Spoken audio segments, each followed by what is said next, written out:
તો એવન ફર્નિચરમાં દોસ્તો તમારું સ્વાગત છે। તો તમે નવી લોકેશન જોઈ શકો છો કે હેન્ડલૂમ હાઉસના અંદર આપણું એવન ફર્નિચરનું આવી ગયું છે।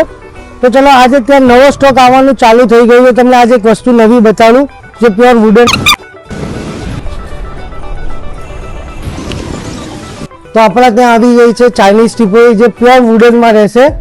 તમે જોઈ શકો છો એનું સ્ટ્રક્ચર પ્યોર સ્ક્વેરમાં આવશે। 4 સ્ટૂલ આવશે। 4 સ્ટૂલ તમારે જોતા ના હોય તમે અંદર નાખી દો। એમાં પ્યોર સ્ટોરેજ સાથે આવશે પ્યોર વુડનના અંદર। એમાં ઘણા બધા કલર્સ અવેલેબલ છે। આ ચાઇનીઝ ટીપોઈ તમે બે પર્પઝ માટે યુઝ કરી શકો છો, ટીપોઈ માટે બી અને પ્લસ ડાઇનિંગ ટેબલ માટે બી।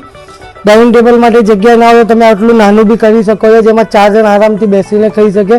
તો એની કલરની વાત કરીએ તો એના અંદર 2 થી 3 કલર છે। ગ્રે કલર આવશે, કોફી કલર આવશે, બ્લેક કલર આવશે। ઉપરની ડિઝાઇન પણ બદલાઈ જશે જો તમારે કસ્ટમાઇઝ કરાવવું હોય તો જલ્દી વિઝિટ કરો એવન ફર્નિચર આપણા ન્યૂ શોરૂમમાં, જે અત્યારે એનું લોકેશન છે જેપી ગેટ નિયર હોટેલ પ્લેનેટની બાજુમાં હેન્ડલૂમ હાઉસ। ત્યાં આપણું એવન ફર્નિચર ન્યૂ એવા આવી ગયું છે। તો જલ્દી વિઝિટ કરો।